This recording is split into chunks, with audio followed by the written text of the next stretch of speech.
Одоо энэ ангид ороод төгсөөд юу болох юм бэ гэсэн чинь засаг дарга болох юм аа. Төгсөөд одоо засаг дарга болох юм аа гэсэн. Яаж яах вэ? Монголчуудын амбиц дийлдэхгүй. Илсэл дарга болно гэж хэлсэн. Тэр энэстэй ашигр болж байна да. За тэгвэл ингээ өндөрлөх үү? Өндөрлөхгүй юу? Үргэлжлүүлэх үү? За амжилт.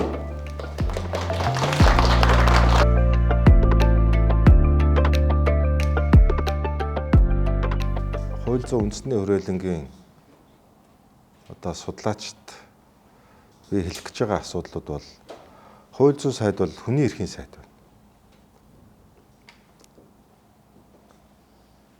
Хууль шийдвэрүүд дандаа тэр талдаа боловсруулж гарч ирнэ.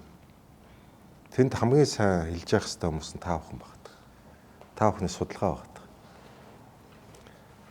За тэгээд хүний эрхийн багц хуулийн төсөл гэж боловсруулж байгаа хууль зүйн яам. За үдээс өмнө би багц хуулийнхаа төсөлтөө эцэлж хянасаа. Эх 7 хоногийн 1-р өдөр би албан ёсоор хууль зүйн яамны вебсайт дээр тавиад визэнд гаргах гэж байна. За визэнд гаргана гэдэг бол одоо төслийнхээ анхны нооргийг одоо олон нийтэд ил зарлах гэж байна гэсэн үг. Энэ хүний эрхийн багц хуулийн төсөл дээр юу хөндөж байгаа вэ гэдгийг ил болгох гэж байна гэсэн үг. Үзэл баримтлалыг батлаад холбогдох хууль тогтоомжийн тухай хуулийн дагуу бүх сайднараас холбогдох бүх байгууллагуудаас санал авах олон нийтийн хилцүүлэг зохион байгуулах ажлууд хийгдэх гэж байна гэсэн үг. За энэ ажил дээр одоо хууль зүйн үндэсний хүрээлэн та бүхэн маань нэлээд идэвхтэй оролцоорой. Чиглэлээр энэ хуулийн төсөл дээр санал өгөх байдлаар биш. Хамтарч оролцох хэрэгтэй. Ер нь Эрдэнэ булган дарга нэг зүйлийг аягүй захирал хоёр анхаарах хэрэгтэй. Альва боловсруулж байгаа хуулиуд, альва одоо хууль зүйн бодлогын газар захиргааны хэмжээний актыг бас хяндаг. Энэ ажил дээр хууль зүйн хүрээлэнгийнхаа судлаачдын оролцоог аягуулсаа хангаж ажиллах хэрэгтэй.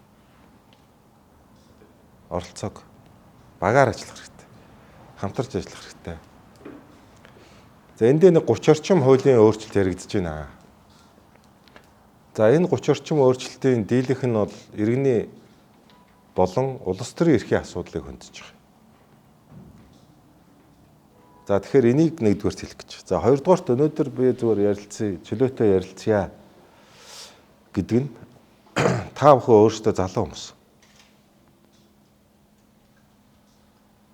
Яг одоо энэ асуудал дээр иргэнийхээ хувьд төр, хүнийхээ хувьд төр ер нь болж байна, юу болохгүй байна. Энэ дээр нь одоо хэлээч. Ямар асуудлыг хөндөсөө гэж бодож байна. Ийм асуудлыг ерөөсөө орхигдуулаад ах юм. Ерөөсөө нэг анзаарахгүй хаяад ах юм гэдэг ямар асуудал вэ? Энийг нэг чөлөөтэй хэлээч гэдэг утгаар та бүхэнтэй уулзаж байгаа.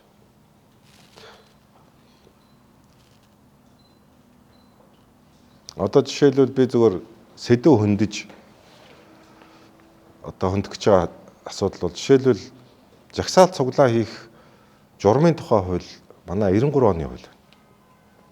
Одоо 31 жил болсон байна л да. Тэгэхээр энэ хүний эрхийн талаас нь гол иргэдийн зүгээс тавиад байгаа. За улс төрийн намуудаас бас тавьдаг, хүний эрхийн активистуудаас тавьдаг гол асуудал бол манайхын жагсаал цуглаан хийх дээр хүний эрхийг зөрчөөд зөвшөөрлийн тогтолцоо аваад байна.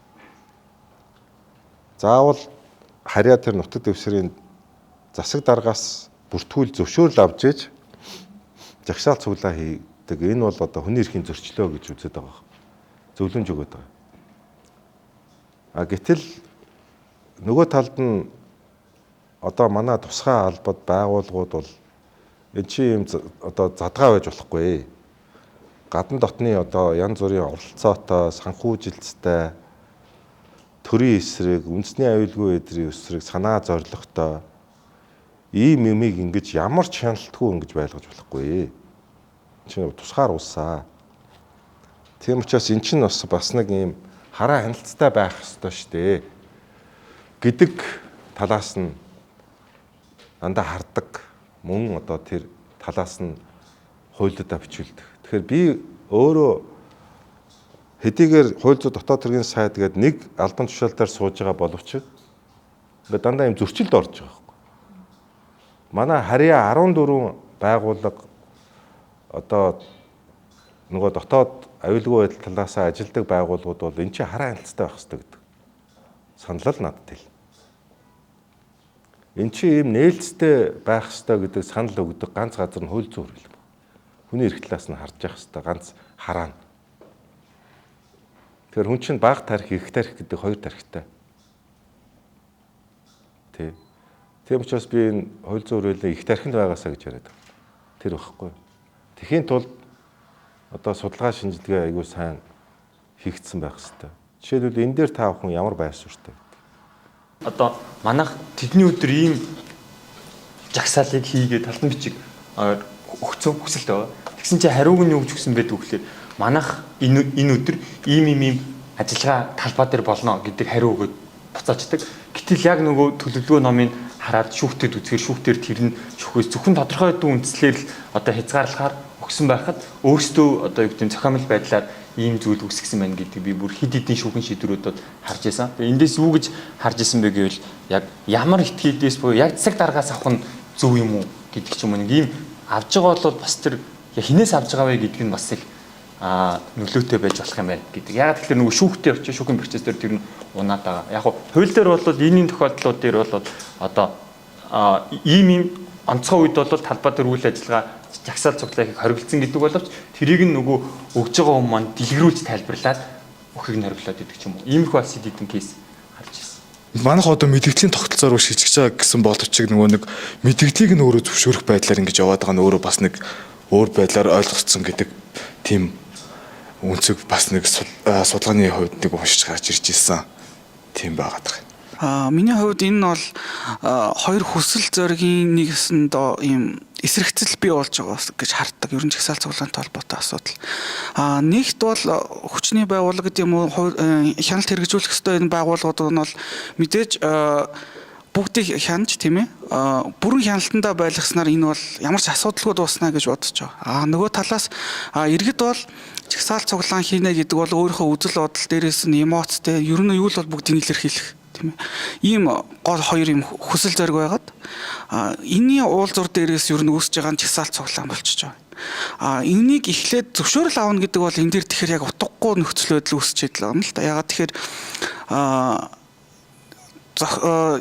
иргэдээс ч юм уу Монгол улсын нутаг дэвсгэр дээр үйлдэл хийж байгаа бүхэл үйлдэлд хүмүүсийн эрүүл аюулгүй орчинд амьдрах болон босод тийм ээ холбогдох бүхэл эрхийг ингээ хамгаалах гэж өөрөө нөгөө хууль хяналтын байгууллага маань өөрөө оршиж байгаа төрийн ч бас нэг үүрэг болчихж байгаа. Тэгэхээр мэдэгдээд бид нар яг жагсаал хийх гэж байна гэдгээ мэдэгдэх нь бол зүйтэй.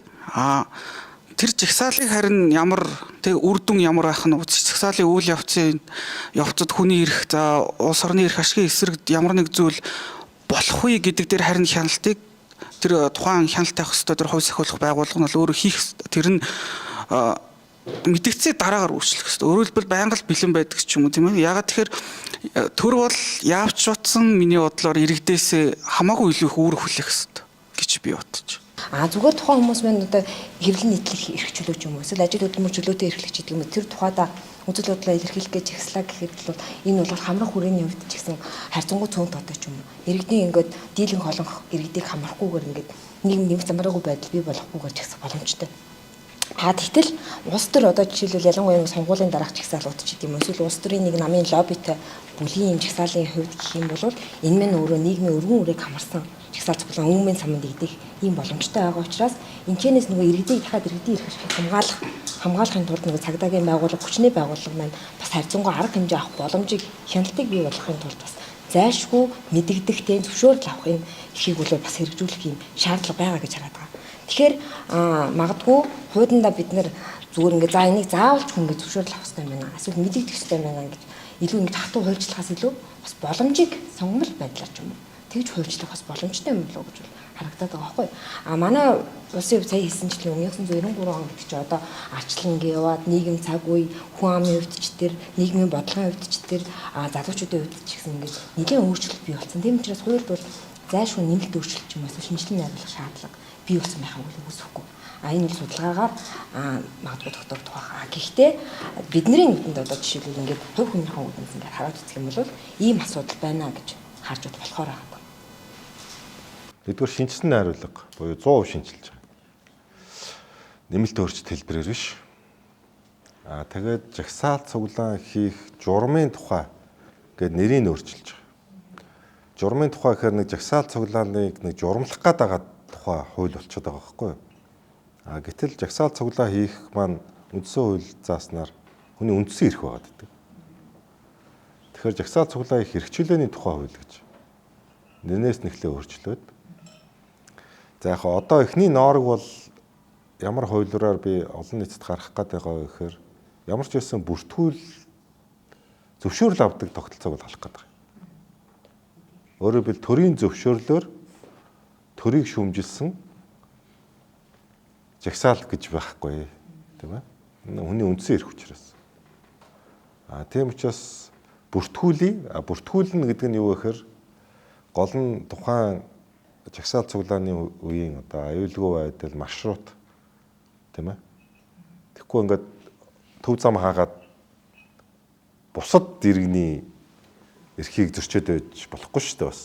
Тэгээ төв замаа чинь энд нэг хүн одоо яаралтай тусламж эмнэлгийн тэр гацчвал яах вэ те? Тэр нэг галын машин гацчвал яах вэ? Тэнд чинь цаана өөрөө олон хүний амнаас эрүүл мэндтэй холбоотой ажлыг цалгардуулах учраас энэ бусад эрхийг хязгаарлахгүй байх хүрээнд л энийг эдлэх хэвээр. Энийг хэтрүүлж идлүүл мэдээж хууль зүйн хариуцлага хэрэгтэй шүү дээ. Бусдын эрх аюулгүй байдалд халтсан, эд хөрөнгөнд зал хийсэн энэ бол одоо тусдаа эрүүгийн гэмт хэрэг болж юм уу зөрчлийн хариуцлага болж юм уу одоо явагдах талаас нь өөрөөр хэлбэл 93 оны хуулийн хувьд бол нэгдүгээрт илүү энэ эрхчлөөг нээж өгсөн талаас нь анхны хуулиараа санал болгох гэдэг. Тэгтээ сая хэлээд байна шүү дээ. Одоо тэр шалгуур үндслүүд магадгүй бас сонголтууд ирж байна сая бас тий. Зэрэгцээ сонголт одоо олох хуулиар сууж болно шүү дээ. Магадгүй томоохон хэмжээний саяны хэлсэн яг өөрийнх нь биш илүү улс төрийн шинжтэй тийм том хэмжээний жагсаал хийх гэж байгаа бол өөрөө хүсч болно шүү дээ. Би мэдэгдэх биш бүр зөвшөөрөл авъя. Ягаад гэхээр би энэ цаашаа үүсэх хариуцлага дээр би бол дангаараа пянгаад авахгүй байна гэж нөгөө зохион байгуулах гэж байгаа өөрөө үзэж болно шүү дээ бас. Тийм ээ? Security аюулгүй байдал талаасаа одоо эрсдэлд орчих вэ гэж бас бодож өөрөө болгож болно л доо. Тэгвэл бас сонголтын үлдээд тэнд нь таарсан аюулгүй байдал хамгаалтын арга хэмжээг зохион байгуулдаг. Бас хэлбэртэйгээр уян хатан хэлбэртэй хийж бас болох юм. Тийм ээ. Тэгэхээр энэ бүхэн болдог л яг л судалгааны л үр дүнгээр л гарч ирнэ л дээ. Тэ. Хүмүүс бас яг юу хүлээж байна гэдэг дээр.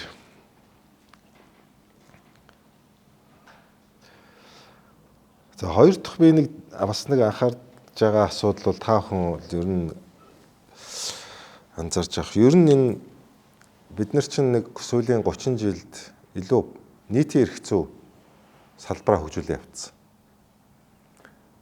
За ер нь нийтийн эрх зүйчд. Ер нь одоо эрх зүйчтэй бол нийтийн эрх зүйчд бэлдээд байсан. Тэ? Одоо би бол жишээлбэл захиргааны эрх зүй гэдэг ангийн төгсгч байхгүй юу? Манай одоо захиргааны эрх зүй гэж анги 4 жил тийм ангиар төгсгсөн байхгүй юу? Тэгээ анх одоо оюутан болохдоо яг ямар ангид орж байгааг бас мэдээгүй. Гэсэн чинь хөдөөний хүүхдүүдийг нийлүүлээд захиргааны эрх зүй ангид оруулсан байхгүй юу?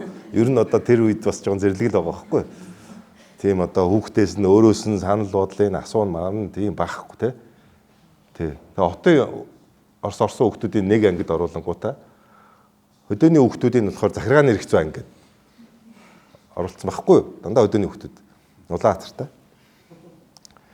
Тэгээ би юунээсээ асуугаад одоо юу болох юм бэ? Захирлынхаа нарийн бичгээс сууж байсан. Нэгдүгээр курс тагт. Одоо энэ ангид ороод төгсөөд юу болох юм бэ гэсэн чинь засаг дарга болох юм аа. Төгсөөд одоо засаг дарга болох юм аа гэсэн. Дөнгөт нь би төгсөө засаг дарга болох юм байна гэж бодож ирсэн байхгүй. Тий. Тэгээд тэр нь болохондоо аминдаа л ухаандаа тийм нэг тэр үедээ болохондоо нийтийн эрх зүй маягийн тийм ангилал хийжсэн юм шиг байна. Ер нь бол. Тэгээд нөгөө ангийнхан чинь болохоор юу болох гэсэн нөгөө ангийнхан чинь төгсөө шүүгч прокурор болох юм аа. Тий. Та нар болохоор ингээд одоо нөгөө хөдөөний хүүхдүүд хөдөөнөө очиод засаг дарга хийх юм аа гэж нэг ийм л юм бодож ирсэн юм билий. Тий. Тухайн үедээ бол. Тэгээ ерөнхийдөө манай эрх зүйн шинжилэл ингээд юмнуудаа аваад үзэхээр илүүтэй ингээд дандаа нийт эрх зүй, эрүү, гэмт хэрэг, зөрчил тэ ер нь нэг одоо 20 цагт нь барин эсвэл одоо төрийн байгууллагын эрх үүрэг тэ засаг дарга ийм эрхтэй, засгийн газар ийм эрхтэй, сайд бол ийм ажил хийн гэдэг чиглэлийн хуулиуд л үйлдвэрлээд тэгээ иргэн хүн нь өөрөө яг ямар эрхтэй байх юм гэдэг ч юм уу. Тэгээ юм чөлөөт зах зээлийн эдийн засаг гэчээд төр нь хувийн хвшилтэйгээ эн тэнцүү бизнесийн харилцаанд эрх үүрэг эдэлж оролцох талын одоо гэрээний юм уу, бизнесийн юм уу, арилжааны юм уу энэ талын зохицуултуудаа ерөөсөөр орхио авцсан. За тийм учраас одоо ингээ 30 жилийн дараа ингээ харангууд төр нь илүү монопол болцсон. Бүх салбар дээр. Төрийн өмчийн компаниуд нь илүү дамгаа болцсон. Эсвэл төрд ажиллаж байгаа хүмүүс нь нийт ажиллах хүчнийхээ зах зээлийн 20-25% дангаараа эзэлдэг болчихсон. Ийм болоод тэгээ энэ дээр өөрөө эрсдэл үүсэж байгаа. Тэгээ энэ бодож за энэ бол хамгийн гол асуудал бол энэ төрийн өмчийн хувьцааны эсвэл төрийн өмчийн компани энэ бизнес иргэний эрх зүй харилцаанд оролцох суур бол аюул чухал юм байна. Энийг нь арай хувийн эрх зүй талаас нь хараад арай эн тэнцүү төр нь хувийн хвшлийнхээ зах зээлийн харилцаанд оролцох боломжийн адил эрх зүйн дэглэм зохицуулж ижил явахгүй бол болохгүй маа гэдэг үзэл санаагаар нэг талаасаа хийсэн эхлүүлсэн гэсэн үг. Тэгээ энэнийг үргэлжлүүлээд их олон хууль тогтоомжууд манай би бол нэг эх 20 жилд бол хамгийн үндсэнтэй зах зээлд үндсэнтэй эрх зүйчд бол энэ хувийн эрх зүйгээр мэрэгсэн хуульчд байх юм байна гэж хараад байгаа. Тэгээ энэгээр мэрэгшиж чадах юм бол энэ бол бриллиант бол хамгийн үндсэнтэй хуульчд бол хаач одоо үндсэнтэй байх юм байна гэж ингэж үзээд байгаа байхгүй юу? Тэгээ энэ дээр одоо та бүхэн маань ямар бодлоготой байдгийг хувийн эрх зүй одоо хөгжүүлэх чиглэлд одоо та бүхэн маань сая яаж явах чи хувийн эрх зүйн хүрээлэн юу сектор гэсэн секторуудтай юм уу те хичнээн судлаачтай 5 хүнтэй юм уу гараа өргөж за та бол одоо бриллиант болох нэ. За. Та тавын зах зээлийн ханш бол одоо ерөөсөө эндээ бол ингээд тий хувьцааны ханш чи бол ерөөсөө унахгүй заяа. Үргэлж өсөлттэй. Хуульчдын зах зээл чи бас одоо бас өрсөлдөөнтэй шүү дээ. Гэхдээ энэ зах зээлд бол айгүй үнцэнтэй бриллиант бол. Би бол энд огт эргэлцэхгүй. Айгүй сайн мэрэгших хэрэгтэй. Манайх одоо өнгөрсөн онд Ром төмтэй хувийн эрх зүйн олон улсын хүрээлэнгийн гишүүн, албан ёсны гишүүн болсон. За энэ хүрээлэнд зочин судлаачаар ажилуулах бид боломжийг олоод авсан байна. Зочин судлаачаар ажиллах. За би хууль зүйн сайдын хувьд одоо энэ хүрээлэнд нэг судлаачийг явуулъя. Зардлан шийдэж. Зочин судлаачаар Ром руу. За тэнд 1 жилээ та хэд маань ажиллаа. Би тэнд өөрөө очиж үзсэн. За тэндээс бол маш их хэдэн зуун жилийн түүхтэй тэнд номын сан байна. Номын сан руу орж үзсэн. Архивыг үзсэн. За тэр бол оюуны уурхай байна. Яг олон улсын бүр хувийн хэрэгцээ. Тэнд бүх одоо олон улсын энэ арилжаа худалдааны гэрээ хилцлүүдийг ямар стандартаар хийх үү гэдэг стандарт тэндээс гарч байна. Тэгээ тэр үүр уурхаад одоо очиж сайн судалмаар байна юм байлээ гэдэг тийм ихтгэл үнэмшил би авсан байхгүй. Тэгээд ерөөсөө энд гишүүн болоё гэдэг Нимба сайттай яриад Нимба сайт маань засгийн газрын хурлаар оруулаад манайх албан ёсны гишүүн болцсон. Тэгээ одоо бид зочин судлаач явуулах нээлттэй. Ерөнхий сая одоо оны өмнө энэ байгууллагын гишүүн улсуудын хурал болсон. Манай дэд сайд бас удирдах зөвлөлд нь өрсөлдсөн, нэр дэвшүүлсэн. Тий. Дөнгөж илсэнгүүтээ бид нар ч одоо яаж яах вэ? Монголчуудын амбицд хилдэхгүй. Илсэл дарга болно гэж үзсэн. Нэг зочин судлаач явуулаагүй байж л дарга нь болно гэдэг. Тэгээ одоо яаж яах вэ? Гэхдээ том амбицтай байж ич асуудал шийдэн шүү дээ. Амбиц бол том байгаа. Бидний амбиц. Тэгээд хамгийн гол одоо нэг сайн юм нь манад их хэлэхтэй баг. Манад. Ерөнхий нарийн бичгийн дарга нь бол одоо бүр одоо шууд би нөгөө танилцаад бас хоол идсэн. Тэгэхэд бол нэг зүйлийг хэлж ийлээ. За яг хуу яг өөрт чинь гэж хэлэхэд яг хуу манай одоо гишүүн улс орнуудын янз бүр байдаг юм аа. Тий. Тэгээ ер нь дийлэгтэй бол одоо нэг ром үдчигээ жуулчлах гад ирээд идэг юм аа. Тий. Бид нар бол энэ одоо юм ин бас яадаг. Танаах бол нэг тийм бүр амбицтай. Эндээс одоо бүр нэг юм судалчи, мэдчи тэ гिची гэсэн нэг бүр нэг тийм амбицтай байгаа чинь ингээд танаахаас би үнэртэй байгаа мэдээд. Тийм учраас танаа улсыг бол одоо дэмжихтэр ингээд бүр нэг тийм зүрх оршоод байгаамаа гэж хэлжсэн байхгүй. Тийм учраас одоо энэ дээр одоо та хэд маань бас юу яагаад. Тэгээ уг нь одоо жил болгон нэг хүн явдаг болчихвол гिचнээ сайхан те.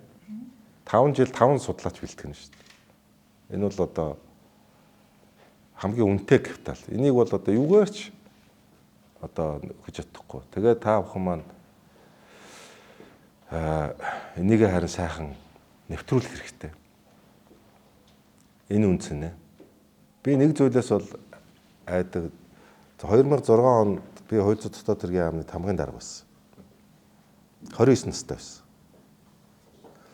За тэр үед яг нэг салбарын боловсон хүчний хүний нөөцийн бодлогын бичиг барьж нэг зорж ажилласан юм нь юу гэхээр тухайн үед өндөр хөгжилтэй оронд манай яамны боловсон хүчин бэлтгэгдсэн хувь нь 15% байсан. Одоо яамны аппаратын 15% нь өндөр хөгжилтэй оронд мэрэгжил дэвшлүүлсэн байсан гэсэн үг. За энийг 5 жилийн хугацаанд 50% болгоно гэдэг зорилт тавьсан. 5 жилийн хугацаанд 50%. Яамны албан агчийн тал нь одоо өндөр хөгжилтэй оронд сурганаа. За ингээд гадна дотны нэлээд төсөл хөтөлбөрүүд хэрэгжүүлээд яг энэ хувьд хүрсэн. 5 жилийн хугацаанд. За нэг юм дээр дутуу алдсан. Тэр нь юу вэ гэхээр энэ үнэтэй боловсон хүчнүүдэд бүгдийг нь алдсан. Бүгдийг. Төр чинь 1 сая төгрөгийн цалин өгөөд байдаг. Тэгтэл нөгөө өндөр үнэтэй цаг хугацаа тамирын мөсийг 7 шахан байж бэлдсэн боловсон хүчнээ хажуу талд зүгээр захын компани 4 сая төгрөг болж байгаа. Бид тэрийг тогтоож үлдээхгүй. Тэгээ нэг 4-5 хүнтэй сүулдэ нэг амаараа нэлээд одоо амссан. За ингээд доктор сурчлаа ажиллавал 5 жилийн дараа нийгмийн асуудал, орон байрны асуудал шийднэ гэдэг байдлаар одоо нэлээд хүмүүсээ одоо тогтоон барьсан. Тэрний хүчинд арай нэг гал алдахгүй манай хуулийн төслүүд явсан. Ер нь хууль боловсруулах хууль дээр суух гэдэг бол өөрөө мэрэгжил дотроо маш нарийн мэрэгжил. За ийм хууль боловсруулах ажил дээр судлаач бөгөөд хууль зүйн техник юм ойлгосон хүнийг бэлтгэхэд ер нь дор хаяж 10 жилийн хугацаа зардаг. Дор хаяж 10 жил бэлдээд ингэсэн хүн гэдэг бол ямар ч мөнгөөр үнэлэгдэхгүй бидний хувьд хамгийн үнэтэй капитал байгаа даа.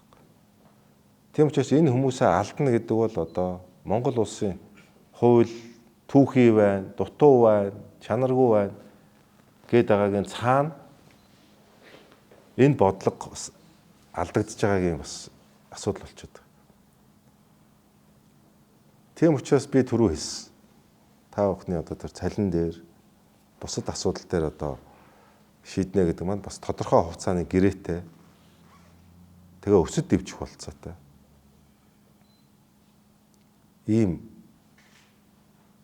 систем бүрдүүлж ажил давна гэдгийг одоо ойлгож байгаа. Одоо бол та бүхэн бол залуу насаараа гоёж. Тэг. Гэхдээ миний одоо харж байгаагаар бол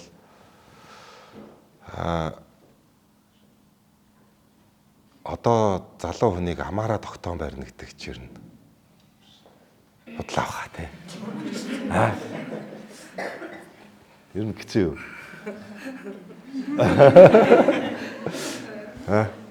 Тэр энэстэй ашигр болж байна да. Гэх бах та. Тэгээ тийм юм байна гэж жоохон прагматикт хандах ёстой юм шиг байна. Бодистой ингээд тий. Би бол одоо сайдын хувьд бол ямар ч байсан одоо энэ асуудал дээр тодорхой хугацааны юм гэрээтэй тэгээд илүү доктортой ажилласаа л гэж бодож байгаа юм. Илүү доктортой тэгээд алсын хараа одоо их зөв үнэнч ингүүл одоо амжилтанд бол хүрнэ. Энэ бол бүр батал. Би бол энд бол эргэлздэггүй. За тэгвэл ингээ өндөрлөх үү? Өндөрлөхгүй юу? Үргэлжлүүлэх үү? За үргэлжлүүлъя л да тэгвэл. Та хэд өөрсдөө тэгвэл нэг сэдв байна л да. Хүний эрхийн багц хууль дээр яг олон л юм байгаа юм. Олон л асуудал байна. Ер нь бол. Тэгээ ер нь бол яг нэг ийм л юм байлээ. Би бол нэг талаасаа одоо ил одоо энэ яамныхаа удирдлагын багт бол хэлээд байгаа. Би бол салбарын сайд биш шүү гэж. Би салбарт ажиллаж байгаа ард түмний сайд. Яагаад энэ үгийг би хэлээд байна нөхөр? Ингээд салбарын сайд гэхээр ингээд нөгөө байгууллагын системээ хамгаалагч болчих болохгүй. Одоо системийн эрэг шуурга гэсэн үг шүү дээ. Системээ хамгаалагч. Одоо шилбэл би ингээд дотоодын цэргийг ингээд хамгаалаад байдаг тийм. Хувцас, байр, сав гэд анхаарахгүй гэж байгаа даа биш. Зөвхөн тэр асуудал яриад бол яг тэрний зорилго юу? Яг энэ салбарт болж бүтэхгүй байгаа юм нь юу байгаа юм гэдэг дээр ажиллаж чадахгүй болчихно. Шинжлэл хийж чадахгүй. Жишээл яагаад сая сайд болонгуудаа шууд 7 хоногийн дараа би цагдсан хориог өөрчлөх хуулийн төс санаачилсан бэ гэдэг асуулт. Цагдаа хориог 2 дахин багасгаад хорж мөрөздгийг нь хориглоод хөнгөн хэрэг дээр ерөөс цагдаа хороо баахгүйгээд зөвшөөрлгүйгээр зөвхөн шүүхийн зөвшөөрлөөр хүнийг хорь цаатуулна гэдэг хууль. Энийг жишээл манай цагдаагийн байгууллагад маш хүн цохол болж байгаа. Аман дээрээ хэлж чадахгүй сайдаа энэ ч гэл одоо ингээл би бол сайдын бодлого юм байгаа. Тийм учраас сайдынхаа бодлогыг даах хэрэгтэй гэд ингээ оруулж байгаа. Энэ бол жишээлбэл манай салбарынхны хүсэл биш байсан байхгүй. Тэ дотоод хэргийн сайдын салбарынхны салбарт ажиллаж байгаа хүмүүсийн хүсэл бол биш байсан. Тэгэхдээ энэ бол юу вэ нөхөр? Салбарт ажиллаж байгаа ард түмний сайдын хүсэл байсан байхгүй. Өөрөөр хэлбэл та бүхэн бол энэ хүний эрхт хорж мөрддөг арга барилаасаа татгалзаа. Болоо. Тийм ээ? Хүнийг хэрэгч шалгахдаа гагцхүү энэ зарчмыг бариа.